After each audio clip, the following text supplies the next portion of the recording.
14 اگست د خوشحالۍ شپه ده او که 14 اگست د کنجرتوب او د ډمتوب بېګانه به چې کوم دمتوب په پاکستان کې کیږي الله دې امان راکړي او د هغه صبر ډېر اوچت دی چې د اسمان را باندې نه راغورځوي د هر بغاوت د الله نه به بېګانه انتها وي د هر بغاوت نو عزیزانو مونږ دنیا کې دنیا ته نه یو راغلي دنیا کې آخرت جوړولو ته راغلي خدای ته وګورئ چې خدای ته رجوع شي ښځې کنټرول کوي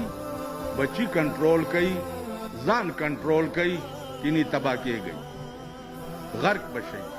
مال هېڅ په لاس نه راځي